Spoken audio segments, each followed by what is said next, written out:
Welcome back sa aking YouTube channel. Para sa mga first time lang po na manood, just click mo na yung Jeremy's TV, Manila. Anyway guys, wala nang bayad o libre lang, tulong mo na lang din sa kapwa mo. Right? So, ang topic natin ngayon for today's reflection, hango ito sa ating simbahang katoliko, ang pagsyam na araw na Misa de Gallo o Simbang Gabi sa ating mga katoliko. So lahat abala na guys dahil mamaya nga isi-celebrate na natin ang Christmas Eve na pinakihintay natin lalo na sa ating mga Pilipino alos 3 buwan to mula September, October, November hanggang ngayong December ay sineselebrate at sa buong mundo lahat nagsasaya. So atin mo nang babasahin ng Gospel for today. Ayon kay Lucas chapter 26 verse 38, ang kapanganakan ni Jesus.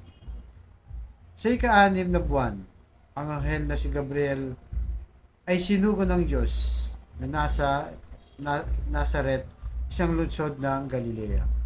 Sinugo siya sa isang dalagang birhen na pinagkasundong mapangasawa ng isang lalaking nagngangalang Jose.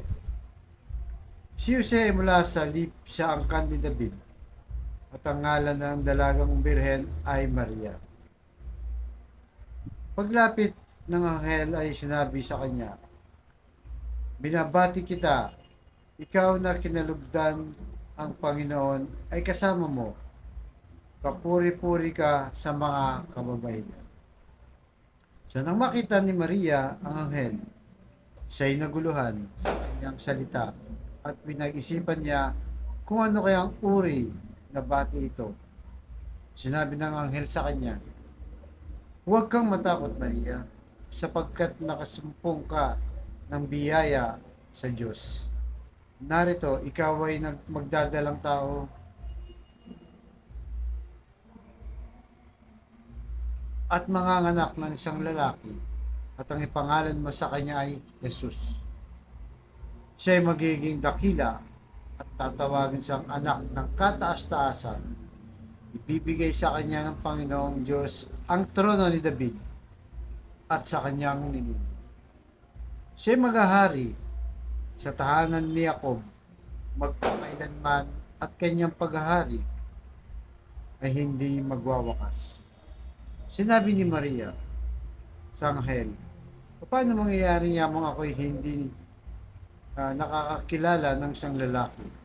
Sumagot ang anghel at sinabi sa kanya, "Darating sa iyo ang banal na espiritu at ang kapangyarihan ng kataas-taasan ay lililim sa iyo. Dahil dito, banal na ito at ang iyong ipapanganak at tatawaging anak ng Diyos. Narito ang pinsan mong si Elizabeth ay nagdadalang tao rin ng isang anak na lalaki sa kanyang katandaan. Ito'y ngayon ika-6 na buwan ng kanyang pagdadalang tao. Siya'y tinawag na baog. Ito sapagkat sa Diyos ay walang anumang bagay na hindi mangyayari." Sinabi ni Maria, "Narito ang aliping babae ng Panginoon. Mangyari sa akin ang ayon sa iyong salita," at hindi man siya ng anghel. Ayun guys, napakaganda at napakalinaw na mensahe. So kung titingnan natin yung Bible verse ngayon, ito yung pagtatagpo, di ba? Kung saan in-announce ni ni Anghel Gabriel na magdadalang tao nga itong si Maria dahil kinalugdan siya ng Panginoong Diyos. Kaya sabi ni Maria, nagulumihan siya o nalito siya. Paano mangyayari ito? Ako isang dalaga. Diba? Sabi ng anghel sa kanya, "Huwag kang matakot. Dahil lang yung dadalang tao ay anak ng Diyos ng kataas-taasan." So naalala mo, sabi niya yung kapinsan na si Elizabeth. Matanda na siya pero nagkaanak pa sa kabila ng baog siya. So, umaga, nililinaw dito ng Anghel Gabriel na walang imposible sa Diyos. Diba? Kahit matanda na sa baog ng anak. So, ganun din ang mangyayari sa kanya. Kahit birhen sa wala pa siyang talagang asawa ay magdadalang tao, pero hindi mula sa tao, kundi mula sa banal na espiritu at tatawagin ng Jesus na anak ng kataas-taasan Diyos. So kung titingnan natin guys, yung ebanghelyo ngayon, dalawang ibig sabihin nito. Ang una ay yung walang imposible sa Diyos, di ba? Nothing impossible to God. So malinaw yun guys. Dahil makapangyarihan siya, alam naman natin lahat yan. Siya gumawa ng langit at lupa, ng universe, ng buwan, ng araw, ng bituin, lahat. Siya yung gumawa, lalo na sa ating mga tao at sa mundong ito. So, walang bagay siya na hindi kayang gawin dahil makapangyarihan nga siya. Diyos nga siya yung lumikha sa atin at hiniram natin lahat sa Kanya at babalik lahat sa Kanya. So yung pangalawa, God, nothing impossible with God. So meaning to say, kasama tayo o kasama ka ng Diyos, nagagawa ng milagro o mapangyayari. So, kailangan may effort ka, di ba? Kasi kagaya niyan, ni Mama Mary, anong sabi sa kanya ng anghel? Mahanganak ka kahit na ikaw ay birhen pa. So, naniwala siya. Tapos, sabi ni Mama Mary, mangyayari nawa ang ayon sa iyong sinabi. So, malis na yung anghel. So, naniniwala sa. So, ganun tayo sa ating buhay sana. At ito rin ang hindi matanggap ng mga ibang kapatid natin sa mga ibang pananampalataya, na ibang sekta. Sinasabi nila na hindi daw totoong Diyos ang ating Panginoon Jesus. Tao lang daw siya. Dahil sabi daw ng anghel, kay Mama Mary, magdadala kang tao. So, tao daw siya. So, totoo naman yan guys, na tao talagang dadala niya. Ang ating Panginoon Jesus ay totoong tao at totoong Diyos. So, kagaya nung sinabi nung una, walang imposible sa Diyos. Makapangyarihan siya. Kaya hindi imposible na maging tao siya at the same time, Diyos siya.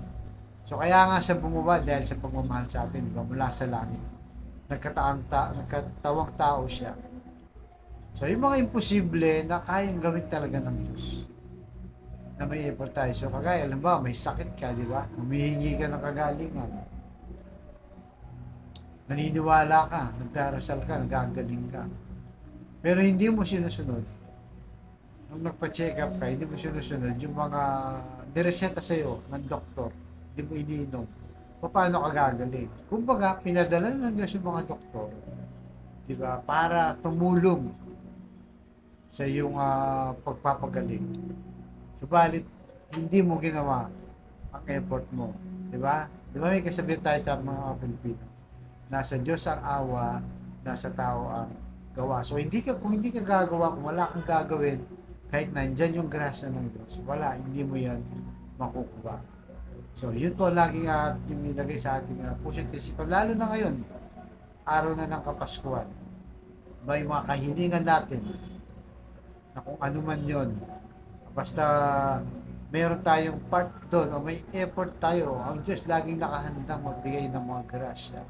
Subalit nasa tao nasa tao na yung bola kung paano mo ito shoot. Di ba? Ganun yun. So kahit dasal ka ng dasal, kung wala kang ginagawa, wala rin mangyayari. Di ba? Nagdarasal ka sa trabaho na ma-promote ka, pero tatamad-tamad ka naman, lagi ka namang late. So wala rin mangyayari. Gusto mo yung negosyo mo lumago, wala ka namang ginagawa. Di ba? Hindi mo naman binibigyan ng oras, so wala din. So ganun din. So, ang point dito ay kailangan tayong magtiwala sa Diyos na lahat ng bagay ay kaya niyang gawin. Kahit imposible yan, walang imposible sa Kanya. Kaya yan po ang ating laging ilagay sa ating puso at isipan. Kaya kung sa oras na to ay may matindi kang karamdaman, may matindi kang problema sa pamilya, matindi kang problema sa financial, sabayan mo ko sa napakasimpleng dasal na kung kayo maniwala at magtiwala at gagawin mo kung ano ang dapat mong gawin, ay tsak yun, ibibigay sa iyo anumang kahilingan mo sa pangalan ng ating Panginoong Jesus. So tayo po manalangin. Lord, i-bless yung mga kapatid namin na nanonood sa aking vlog na may matinding karamdaman. May cancer na, Lord, stage 4 na, bedridden na, may taning na sa buhay. at kung ano pang mga karamdamang bumabalot sa kanyang katawan. Ipuhin niyo po, Lord, ng inyong mapagpagaling na kumang. Haplusin niyo po. Tanggalin niyo po kanyang nararamdaman para sa kanyang pamilya. Ganun din po sa pamilya, nagkawatak-watak, nagkasiras. Dahil sa hindi pagkakaunawa, pagbigkis-bigkisin niyo po. At sa financial, Lord, na kailangan namin na, lalong-lalo na po yung mga kapatid namin, walang-wala, ultimong pambili ng bigas, ng ulam, pamasahe, pambili ng gamot, pambayad sa kung ano pa mang gastusin sa kanilang pangailangan sa pamilya. Bless niyo po, Lord, ang aming hanap buhay para sa aming pamilya. So, ang lahat ng ito hiniling namin, sa matamis na pangalan natin, Panginoon Jesus. Amen and amen. To God, all be the glory. So, advance Merry Christmas, mamaya po. Alright, salamat po. God bless us all.